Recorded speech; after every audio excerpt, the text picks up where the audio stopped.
First of all, I need you to hear this. If you're a parent and you're listening to this, there is zero shame in you not paying for your kids' college. I know society has put a lot of pressure on you that it is a rite of passage and that it is a requirement. That is not true. When your child is 18 years old, you technically do not have any financial responsibility for them any longer. However, do I feel as a parent, because I love my kids, that that is the way it should be? Absolutely not. I do feel like we should try to help our kiddos in every way we can. We want them to succeed, but we need to be smart about it and not at the risk of our own financial future, right? So we need to be very smart about how we choose to maneuver and handle this. Hey guys, and welcome back to another episode of Financial Mastery Simplified. I am your host, Jacqueline or Jax Crider, and today I'm doing a little bit of a solo episode about the broader topic of student loans and just some of the things that I see in my side on the mortgage side and why I'm so very passionate about this particular topic. So let's get into this a little bit. So first of all, understand that I am an advocate person that believes in education. I hold a bachelor's degree from Texas A&M. I hold a law degree also from Texas A&M. So I am obviously somebody who is very much believes in the power of education. I also hold my own educational platforms in Financial Mastery Simplified as well as House U. So I actually do believe in education to my core. I believe it is the huge differentiator in being able to live your life on your terms and be able to be in alignment with what you're looking for. Okay. So first of all, I want to get that out of the way because a lot of people are probably going to listen or watch this episode and think to yourselves, you're knocking on education and that people shouldn't do education. And that is absolutely not true. What I am anti is I am anti in the amount of debt that sometimes comes with education and it being the literal albatross or financial just anchor, if you will, on families, whether it be the parents paying for the students' college or vice versa, the students paying for their own college, okay? And let me explain to you how I see that day to day in my space. So obviously, as you've probably heard in other episodes, my main job and what I have done for well over 20 years is mortgage. And so in the mortgage space, we obviously see a lot of people, a lot of different areas of their life, a lot of different ages, a lot of different areas of the country even. And we also see a lot of different financial situations. And with that, I will tell you the one debt that I have seen create more challenge for either getting a mortgage, refinancing a mortgage, buying a home, things like this is student loan debt. And why is that? Well, used to 20, 30 years ago, going to school, you could find some pretty reasonable cost surrounding getting that higher level of education. Now, unfortunately, the cost of education has skyrocketed and gone through the roof. And I'll tell you why I have a problem with that point for a few reasons. Number one, these entities are considered non-for-profit. Okay. If you're looking on your face at what non-for-profit means, that means an institution that is not inherently supposed to make money. Okay, great. That sounds wonderful. And we all believe that is a wonderful and beautiful thing as an educational institution should be. However, if you really start digging deep into colleges, universities, you're going to find that almost every single one of them has giant endowments.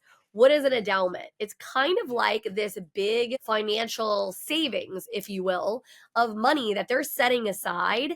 And most university have $1 billion endowments. Yes, billion with a B.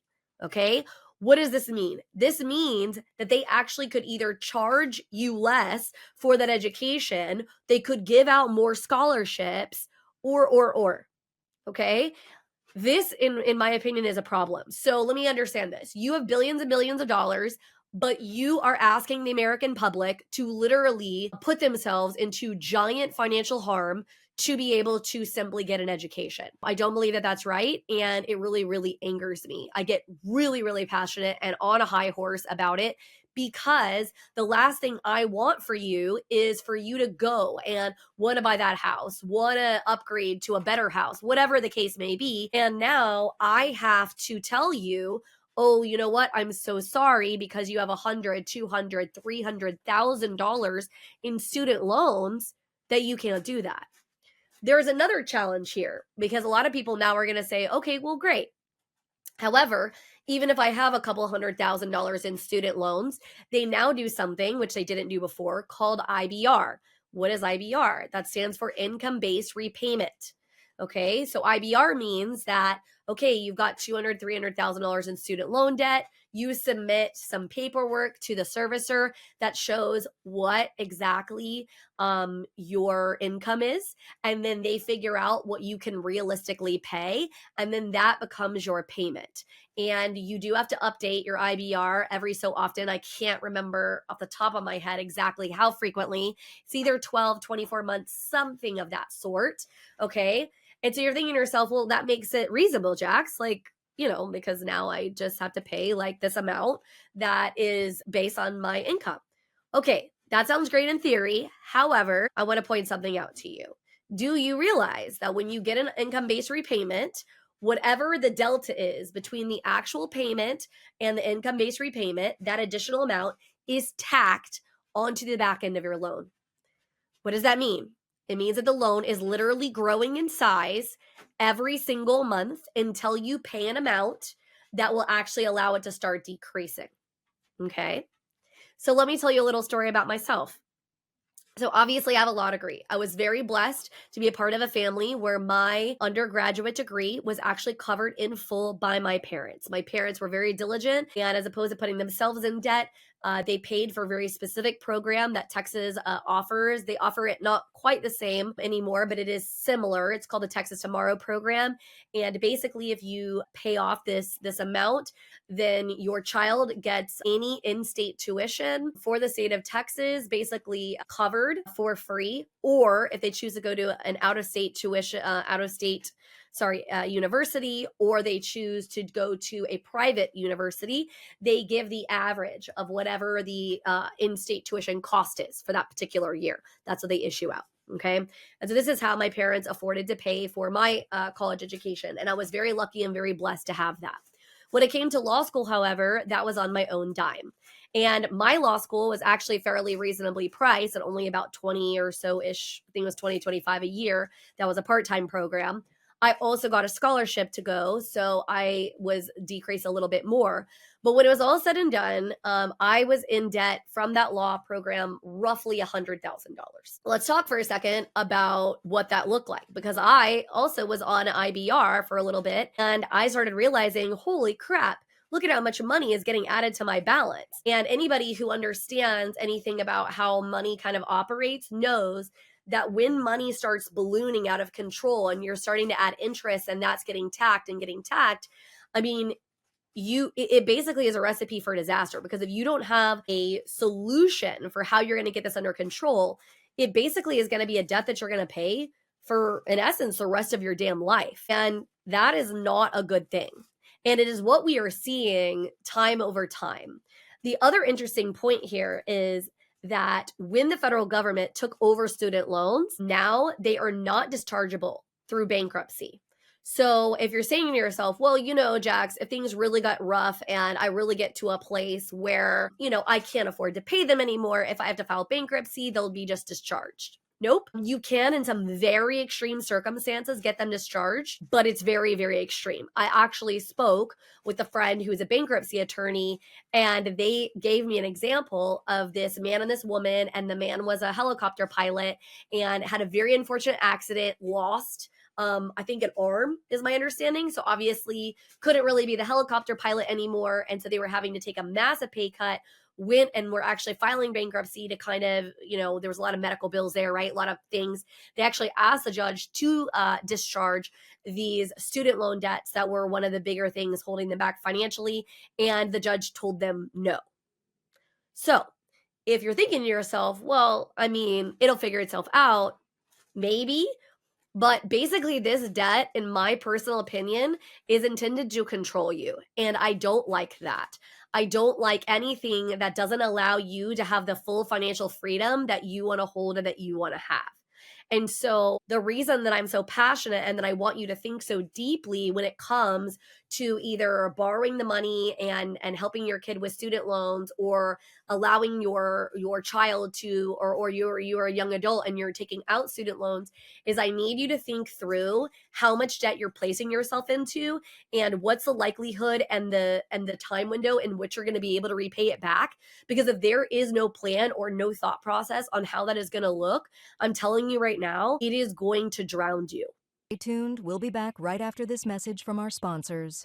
Imagine having the power to control your financial destiny, no matter where you start.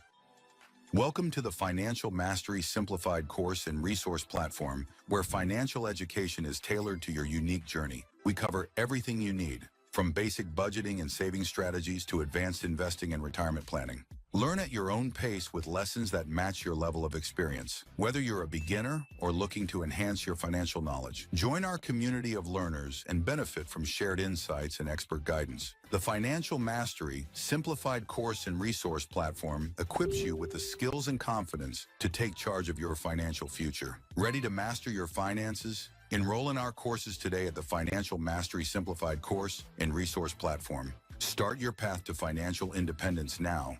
Visit us at fms.tips and fms.college for more information. Hello and welcome to PBJ Mortgage, where your home ownership dreams become reality. Today, we want to share why choosing PBJ Mortgage is the right choice for your home financing needs. At PBJ Mortgage, we're built on a foundation of values that drive us every day. Our commitment to educate, empathize, and empower our clients sets us apart in the mortgage industry. Our clients are at the heart of everything we do, and their success stories speak volumes. With years of experience, our team possesses in-depth knowledge of the mortgage programs, ensuring you receive expert guidance and the best possible rates. We offer a diverse range of loan options to suit your unique needs, including conventional, FHA, VA, and more. No matter your situation, we've got a solution. At PBJ Mortgage, we pride ourselves on providing personalized service. Our dedicated loan officers are here to guide you every step of the way, making the process as smooth as making a peanut butter and jelly sandwich. We understand that time is of the essence, which is why we've streamlined our processes for efficiency and convenience. Transparency and clear communication are paramount. You'll always know where you stand throughout your mortgage journey. Reach out to us today to set up a call to discover your options.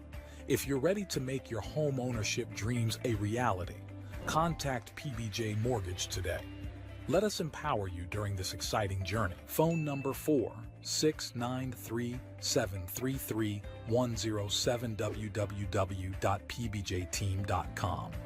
Visit our website or give us a call to get started. We look forward to helping you secure your future home. PBJ Mortgage, where home begins. Thanks for your patience. And I don't want it to, because it doesn't have to, because there are alternatives, which I actually spoke with on one of my last podcasts with Mina Singh. So like we talked a lot about that, about there's alternatives, right? You can look for merit-based versus need-based scholarships. You can look to do work study, right? There is lots and lots and lots of different options. But if you're waiting until the last minute to think about them and to think them through, they are absolutely not going to just fall into your lap. Okay. So I had this exact conversation with my three older daughters. Okay. And this is sort of how the conversation went. First of all, unfortunately, because I became their stepmom a little bit later in the process, and I didn't have time to financially prepare to be able to help them with college like I would have liked to, I let them know that unfortunately college was going to be on them, that we would do whatever we could to potentially help, allow them to live with us or things of this sort. However, we did need to let them know that they unfortunately would be on their own for college. We fought very, very hard because my husband has a lot of damages from his time in the Marines. And so we actually got him to 100% disability. And so if you are a veteran listening, know that there are a lot of programs, if you are 100% disabled, that your children will get. as well as if you're not, but you are a veteran that is disabled, there's even special scholarships for those kiddos that they can tap into. And if you happen to be a veteran that started your military process in the state of Texas or served in Texas, then you may fall under something called the Hazelwood Act. And so please look into that because it's super helpful. Anyways, I digress. Back to my story. So we had this conversation with the girls, and I told them it's totally up to you on which route you take as far as your educational path goes. So you can, I encourage all of them to get as much college credit as they could while they were in high school. So they all took a little bit different path there. The oldest did mainly AP courses and did AP CLEP, or not AP CLEP, but she did a little bit of CLEP and a lot of AP exams to try to get out of some classes. The middle did mainly AP and did not do CLEP because test taking is not her strongest and highest and best use. She's a great test taker. She just overthinks it. And then the youngest did a lot of dual credit. That's actually the route that if you're pushing or encouraging your children to do, I encourage because it is actual college credit. It makes sure that they actually can get that. Right now, when they went into school, all of them took a little bit of different path here too. So the older two first started going to a local college. It was originally a community college. It actually converted into a regular college. But those colleges, those community colleges, a lot of times are a lot more reasonable. And your children don't necessarily have the cost of living if you're willing to let them remain with you, which is what we did with our girls. And so that really lessened the cost for them. Right. It allowed them to be able to have a real reasonable cost associated with getting some college education. So that's the older two, the original route that the two of them picked. Then the oldest decided that she would go into a regular university that was relatively close to our home. She did that for about a year and realized it was not in alignment with her. So she stepped back and waited. And then a few years later, after she had some real world life experience, decided to go ahead and step back out. And she went ahead and went to university in another state that offered really, really amazing benefits to her because her father is a 100% disabled veteran and really, really helped her step into her own. And so she has some debt, but it is marginal. Okay. The middle chose to complete that degree, had got the associate's degree. And then when she got a real world job, went back and stepped back into going to university online and actually has her corporation that she works for helping her pay that. So that has helped her significantly. And so she does have a little bit of debt student wise, but it's fairly minor. And then my youngest took the most traditional path. She went ahead and decided that she wanted to go to a regular 4-year university experience. However, she did pick one that would give her in-state tuition, so it could lessen the cost there. She also did get a little bit of a scholarship from them as well as she had over a year worth of credits when she went in. And so as opposed to taking what a lot of times is now going into 5 years, she was able to graduate in 4. And so that massively lessened the amount of debt that she had to pay. Right? So there are options for you and your kiddos if you really are diligent about them. What I don't want to see is what I've seen all too often. We now are going and we're pulling a credit report for somebody in let's say their late 20s, early 30s, or even somebody in their 50s who now is trying to help their kid with school and they're drowning in student loan debt. And it's creating massive problems for the maneuvers and the steps and the things that they want to take. So I'm not telling you not to go to university. Obviously, all 3 of my girls have gone to university. And so there's nothing wrong with that. Like I said, I myself have multiple degrees, so I'm not anti-degree. I am anti you being chained to debt for the rest of your financial future. I am anti that. And so alternatives could be things like trade schools. But again, make sure that the trade schools are reasonably priced and something that is actually going to give them a real marketable skill. I'm also not anti your child not going right away, taking a year or 2 and figuring out what they want in the real world, right? Like getting them to do some internships or be an apprentice somewhere to see. Remember that because of what I do for a living, I get to see how much money everybody makes. And everyone assumes that it's got to be the lawyers and the doctors and all these people with all these high-level degrees. And I'm not telling you that a fair bit of lawyers and doctors don't make a lot of money. Some of them do. but that is a misnomer. There is a lot of attorneys that only make 65, 70, 80K. And when you consider how much, I mean, $100,000 or $200,000 for law school is pretty cheap. And so when you consider how much debt, again, look at that cost benefit analysis. So I'm not telling you not to do it. I'm just saying, think it all the way through, right? I've seen electricians, plumbers, I've seen welders, a lot of highly skilled blue collar workers that make significant money, own their own business, or work for someone. So there's lots of opportunity and availability for people. I feel like as a society, we've pushed that university and college, that's the only answer, that's the only solution. And I think a lot of times we need to step back and we need to look at the big picture and we need to see how it aligns with our overall situation. I will also say this to parents specifically. I want you to be diligent about thinking about your child and not what you want for your child, but what's best for your child.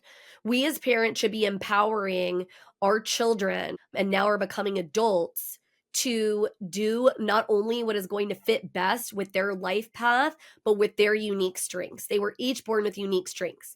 I get it. I know you may feel really, really firmly that you want a nurse or a doctor or a lawyer or I don't know, fill in the blank, an accountant in your family. But the truth is if you're pushing on that person that is newly fledged adult, and you're pushing them into a box in which they don't belong, not only is it going to cause them a lot of headache and heartache, it's going to cause you and your relationship a lot of headache and heartache. And it's also going to potentially create a lot of debt, because eventually they're going to find themselves enough where they're going to push back.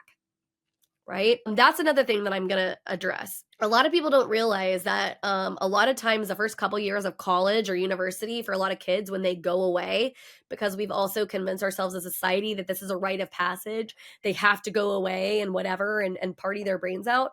I mean, remind yourself, mom and dad, that they a lot of times are going to not be respecting your money. They don't really necessarily, because they are new adults, necessarily have a real understanding or a true value of money yet. Maybe you've done some of this work at home with them and maybe you haven't. But regardless, you need to understand that it is important for them to start valuing money. So I said, and then I mean this because I have a little one and I have a toddler, and I have told my husband she will handle her own school cost. Now, there may be some educational funds that family members have donated to and whatever, but she will be required to stroke the checks, because even when I was in undergrad, my mom forced us to stroke the checks. So when we had to pay rent, we had to stroke the check, even if she gave us the money. And my brother said to her one day, "Why do we have to do this, Mom?" Because in my brother's case, my mom was actually his landlord at the university. They had bought a house and they rented it out to my brother and a bunch of the people he knew.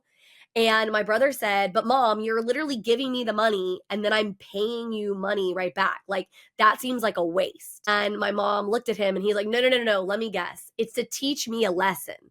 And she was. She was teaching him the lesson of having him be responsible for stroking the check, right? Like, that is an important step. We at our household, the way we handled it for those who chose to live in our household for those first, couple years where they were getting their associate's degree, the first year was free living in our household. The second year we charged very marginal rent, $250 a month. That was everything, food and utilities, all of it, right? Very, very reasonable. Why did we charge them that? And a lot of people can say, like, what? You did what? It was about them understanding money and understanding the real world responsibility of money.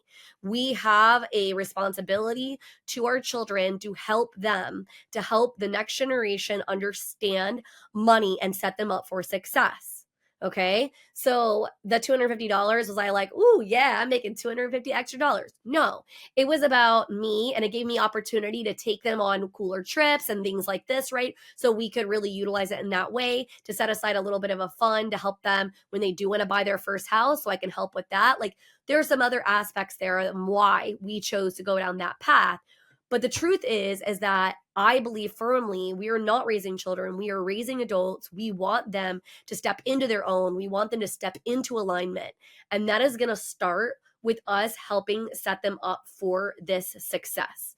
And so I can't stress this enough. As parents, we really need to be in tune with what's going on with our kiddos, as well as helping them figure out the debt situation, as well as understanding that it is not our responsibility to take on all of that debt. Stay tuned. We'll be back right after this message from our sponsors. Welcome to Financial Mastery Simplified, your go-to podcast for making smart money decisions. We break down complex financial topics into easy-to-understand advice you can use every day. Our experts cover everything from budgeting and saving to investing and retirement planning. We give you the tools to take control of your money and build the future you want.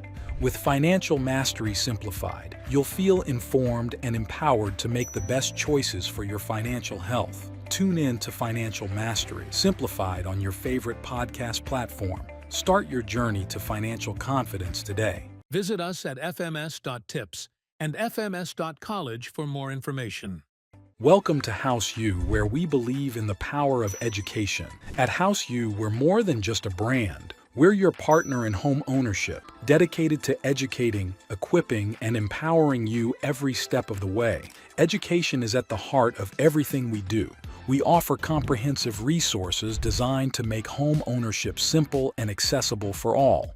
From understanding mortgage options to mastering home maintenance, House U provides the knowledge you need to make informed decisions with confidence. We host workshops and seminars, bringing together experts and community members to share insights and build a stronger, more informed community. Because when you're educated, you're empowered. House U, home ownership made simple for all. Visit our website or contact us today to start your journey with House U. Empower yourself with knowledge and embrace the joy of home ownership. Thanks for your patience. Now back to our conversation. Before I end this podcast, I'm going to tell you one story that sticks with me, and I want people to understand. First of all, I need you to hear this. If you're a parent and you're listening to this, there is zero shame in you not paying for your kids' college. I know society has put a lot of pressure on you that it is a rite of passage and that it is a requirement. That is not true. When your child is 18 years old, you technically do not have any financial responsibility for them any longer. However, do I feel as a parent, because I love my kids, that that is the way it should be? Absolutely not. I do feel like we should try to help our kiddos in every way we can. We want them to succeed, but we need to be smart about it and not at the risk of our own financial future, right? So we need to be very smart about how we choose to maneuver and handle this, right? And so I say all that to say, when we went, and I'll leave the university nameless on this, but when we went up for my youngest orientation to the four-year institution she chose, the four-year university, they had all of the parents and family members sitting in this big auditorium, and they were talking about how university was a family experience and how everyone in the family needed to contribute. And first of all, this conversation kind of pissed me off because I was like, no. There is literally nothing in any like societal anything, nothing that tells me I have to continue to pay anything for my child. Yes, I want my child to succeed. Yes, I want to help them. But you trying to guilt me and shame me into giving money is absolutely and utterly ridiculous. But okay. So fast forward, and they also tell us how great the university is and how this university has going to have each individual incoming student meet with the money coach. Okay, that's what they call them. And the money coach is going to help them understand what their options for loans are and supposedly the repercussions. Well, my husband and I work in the financial space and have for a very, very long time. And so I raise my hand and I ask if we can be, fly on the wall or sitting in this meeting with the money coach for, the conversation. And we are inherently told no, that they're adults and it's their decisions and we're not to be a part of that conversation. And I sat back for a second and I was like, wait a minute. Wait. Help me understand this. So you literally just said like 20 minutes ago that it's the family's responsibility, that everyone in the family, that university college is a family experience. And Everybody needs to donate what they can so that this child can have this experience. But then you also told me in like 20 minutes later in the same breath that I'm not allowed to be part of the conversation when it comes to what the money looks like, how much it's going to cost, where their money is going to go, how it's going to look, or any of this. So which is it? I get to be involved and I get to donate my money and provide them some financial support, or I don't, and they are making all the decisions, so I don't need to be a part of that conversation. Like, that to me was so counterproductive, but it's a perfect representation of how a lot of universities feel. They want the parents to just sign the check and don't worry about the rest or whatever, right? And I said that that was going to be a last story, but it's not. I'm going to tell you one more story. And so when one of my girls graduated, and again, I'm not going to name which one because we're not throwing universities under the bus here, okay? So we go out to the graduation, and they had two different people speak at this particular graduation. And the first person who spoke started her speech like this. She said, in 1991, I went to college and I got kicked out. And I'm sitting there and I'm like, is this supposed to be an inspirational speech? Like, you got kicked out of college? Okay. And then she proceeds to tell us about how she got 4 different associate's degrees and then finally went back and got her master's degree. And if you can kind of do a little bit of math in your head, if she was 18 in 1991, right, then she's in her early to mid 50s, likely. And so, yes, absolutely. You can go back to school whenever, right? Like, I got my law degree when I was 30. Like, that's when I graduated. I was 30, right? And when I went to night law school, there was plenty of other attendees that were even retirement age, like 60 years old, right? Getting their law degree or whatever. If you have a plan and a purpose for all that, that's amazing. And that's great.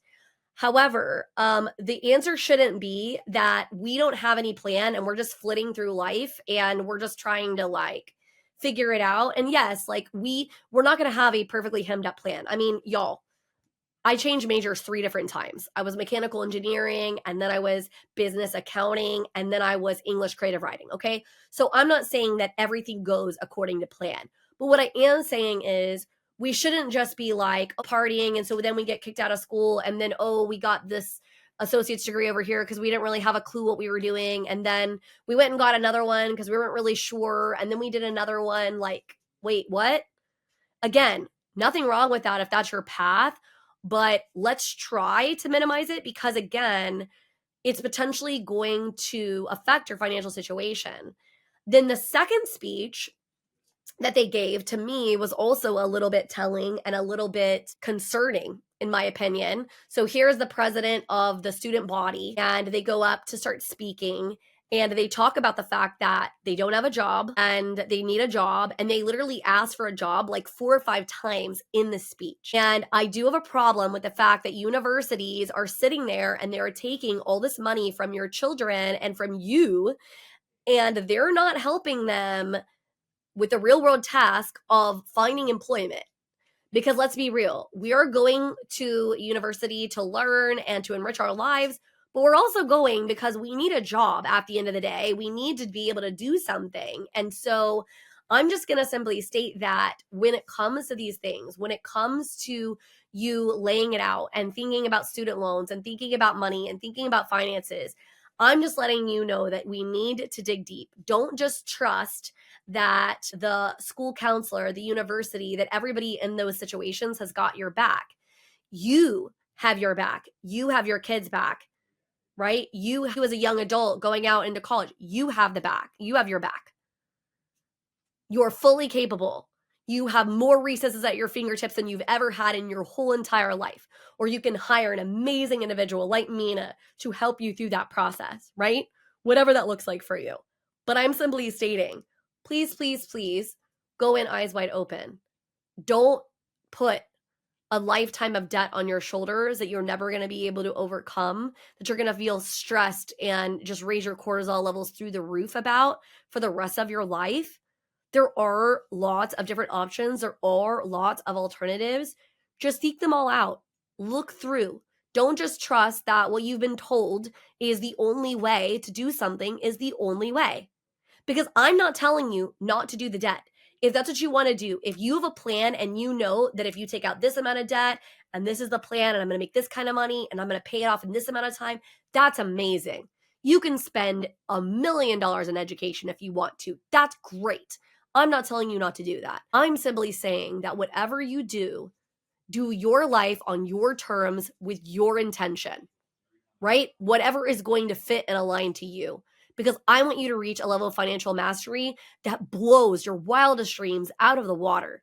And I know you have that capability. And you have that capability of also setting up the next generation for that same level of success.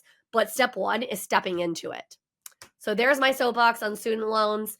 I just wanted to make sure I made the episode because a lot of that has been flitting around. And I actually have a brand new resource to help you navigate this. So if you're like, man, I don't even freaking know where to start. Like, how do I have these conversations? How do I even look at that for myself? Like, don't worry. In the show notes, we're going to include the link to the free resource. And you can absolutely, it's going to help you start leveling up to have some of these conversations, to think about some of this. Because the truth is, we all want the same thing. We want to succeed financially and we want our kids to succeed financially. That is our heart. And in order to do that, we need to be having some of these conversations, but some of us just don't know how. And that's okay. I'm here to be a guide and to provide you some of those resources and then let you take the reins because you're powerful enough to do it. So hopefully this episode was helpful. You can definitely see that I'm very passionate about it. It's 100% my soapbox. And hopefully we're going to see you again next week on another episode of Financial Mastery Simplified.